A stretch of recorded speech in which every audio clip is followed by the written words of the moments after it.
Hi viewers, welcome back to our podcast. तो आज हम जुड़े हैं मिसेस अमन मैम के साथ, जो कि खुद ही एक सर्टिफाइड फ्रॉड एग्जामिनर की एक्सपर्ट हैं। तो today Aman ma'am will be throwing some light upon what exactly is certified fraud examiner and what are the career opportunities and the growth you can expect after pursuing the course. So let's get started. Kaveri basically अगर हम certified fraud examiner course की बात करें तो एक ऐसा course है जिसके बारे में अभी इतनी ज़्यादा अवेयरनेस नहीं है।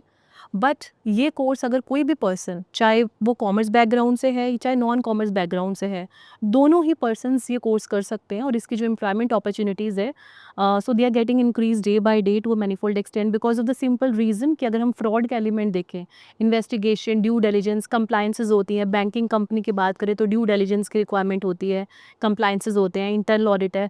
इंश्योरेंस कंपनी की बात करें तो वहाँ पर भी एक क्वांटम चेकिंग होती है।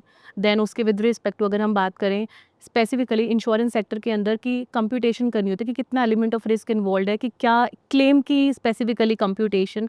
तो कोई भी अगर हम सेक्टर की बात करें तो हर सेक्टर के अंदर इस कोर्स की अच्छी खासी वैल्यू है। But the point here is that कि बहुत ही कम लोग इस कोर्स के बारे में जानते हैं। एंड अगर ये कोर्स की हम बात करें, it's a multi disciplinary examination course. तो जैसे मैम अभी अपने कोर्स के बारे में एक्सप्लेन किया, तो स्टूडेंट्स का काफ़ी क्वेश्चन ये रहता है कि एग्ज़ाम का स्ट्रक्चर कैसा रहेगा? That's a very question which is frequently asked by the students. So basically अगर हम सर्टिफाइड फ्रॉड एग्जामिनर कोर्स की बात करें, जैसे मैंने पहले भी बताया, मल्टी डिसिप्लिनरी एग्जामिनेशन इसमें कंडक्ट होते हैं। वो पार्ट्स कह लीजिए, सेक्शंस कह लीजिए, जिसमें आपका fraud prevention and deterrence, law, investigation, financial transactions and fraud schemes, ये 4 आप सेक्शंस मान लीजिए। एंड इसके with respect to there is a leverage. You have 30 days period कि आप जिसमें आपको चारों एग्जामिनेशन को, आप चारों सेक्शंस को आप क्लियर कर सकते हैं। 25% ईच इसमें वेटेज होती है। And the most important thing is that here जो पिविटल सिग्निफिकेंस रखती है, मल्टीपल चॉइस क्वेश्चंस एग्जामिनेशन होते हैं। As I was earlier highlighting this aspect कि वेटेज 25% ईच की है, चाहे वो आपका लॉ है, इन्वेस्टिगेशन है, फ्रॉड प्रिवेंशन है, या फिर आपका फाइनेंशियल ट्रांजेक्शन्स का है। बट यहाँ पर जब आप कॉन्सेप्ट पढ़ते हैं ना, वो सिचुएशनल बेस्ड केस स्टडीज़ आती हैं। तो सिचुएशनल बेस्ड केस स्टडीज़ के क्वेश्चंस के लिए आपको पहले अपना मेंटल होराइजन वाइडन अप करना पड़ता है। तो नॉलेज बेस को एनहांस करने के लिए द पिविटल सिग्निफिकेंट पॉइंट या एलिमेंट कह लीजिए एक तरह का, वो यहाँ पर ये होगा कि जब हम कोर्स को पढ़ते हैं, हमारा हमेशा से एंडेवर ये रहता है कि मतलब हम उसको पढ़ें और पास करें, राइट। लेकिन बीच में क्या होता है कि एट टाइम्स जो स्टूडेंट्स हैं वो रिदम लूज़ कर जाते हैं। तो किस तरह से उस रिदम को मेंटेन रखें, तो उस रिदम को मेंटेन करने के लिए हमारे यहाँ पे मेंटरशिप प्रोग्राम है। एंड फर्दर डिटेल्स के लिए तो ऑब्वियसली आप हमारे टीम मेंबर से कनेक्ट कर सकते हैं, वो आपको फर्दर एक्सप्लेन करेंगे। बट ये मेंटरशिप प्रोग्राम में हमारा जो मेन इंपॉर्टेंट एफर्ट यही रहता है कि इसमें हम आपको कोर्स को पढ़ाने के साथ साथ उसके जो एमसीक्यूज़ है वो भी क्लास के अंदर कवर अप करवाते हैं, so that things becomes easy rather than clumsy. So ma'am my question to you now is, जैसे अभी आपने वेटेज वगैरह के बारे में डिस्कस किया, सो ये मेनली अकाउंटिंग फील्ड्स के लोग इस करियर को परस्यू करते हैं।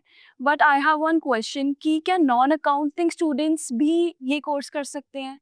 Well Kaveri, I would rather say that's a wonderful question because काफ़ी सारे मतलब जो व्यूअर्स हैं उनके माइंड में भी ये चीज़ आएगी कि क्या नॉन कॉमर्स बैकग्राउंड के स्टूडेंट्स जो है वो इसको परस्यू कर सकते हैं कि नहीं कर सकते। So my answer is definitely yes.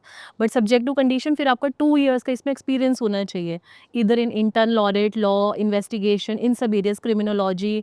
Then अगर आपका 2 इयर्स का एक्सपीरियंस है तो इर्रिस्पेक्टिव ऑफ द फैक्ट कि आपने ग्रेजुएशन चाहे किसी भी डोमेन से करी हो, आर्ट से करी हो, साइंस से करी हो, कॉमर्स से ना भी करी हो, चलेगा।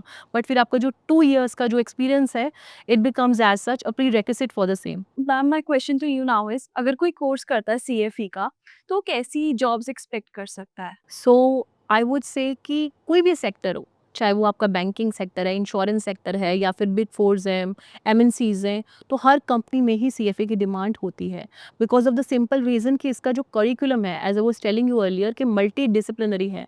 इसमें आप फ्रॉड की प्रिवेंशन से लेके उसकी डेटरेंस से लेके इन्वेस्टिगेशन से लेके लॉ भी पढ़ते हैं आप। तो आपके पास एक पूरा जो है एक नॉलेज बेस बिल्ड हो जाता है, जिसकी वजह से ये सारे सेक्टर्स के अंदर, और ये जो सारी कंपनीज है, वेरियस सेक्टर्स में डिफरेंट डिफरेंट कंपनीज होती हैं, वो they are quite keen to hire you.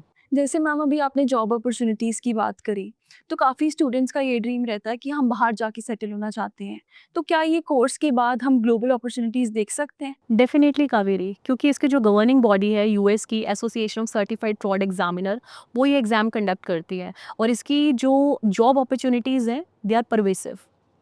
Y because आप इंडिया के अंदर भी ये सारी आपको, चाहे फ्रॉड एलिमेंट की जो हमने बात करी या फिर इन्वेस्टिगेशंस की, अगर कोई फ्रॉड डिटेक्ट होता है तो उसकी डिटेल में एनालिटिकल प्रोसीजर्स लगाने के बाद उसकी इन्वेस्टिगेशन स्टार्ट हो जाती है। तो ये कंपनी चाहे इंडिया में है, चाहे आउटसाइड इंडिया है, यूएस में है, अदर कंट्रीज़ में है, so because of this very particular respect इसके जो एम्प्लॉयमेंट अपॉर्चुनिटीज़ हैं they are tremendous. So ma'am my last question to you would be, अगर कोई स्टूडेंट है जो सर्टिफाइड फ्रॉड एग्जामिनर करना चाह रहा है परस्यू आगे अपनी करियर में, तो आप उसको एक एडवाइस ऐसी क्या देना चाहोगे? सो मेरी एक एडवाइस यही रहेगी कि अगर आप consistency in the hard work maintain कर सकते हैं for at least 6 to 8 months, then this course is the right course for you, where in the employment opportunities as I was telling you they are huge. And particularly if you want to build your career, irrespective of the fact you are from the arts background or the commerce or the science background, and you are in a perplexed state of mind as to what further course of action needs to be followed so that you can fly high, you can climb up the corporate ladder. So considering this very particular aspect, if you can maintain the sheer dedication, perseverance, hard work for another 6 months, so CFE course would be the right choice for you. So thank you guys for watching our podcast. तो आज हमने जाना असल में after certified fraud examiner what are the career opportunities and the growth you can expect. And for more such videos, please like, share and subscribe to our channel. Thank you.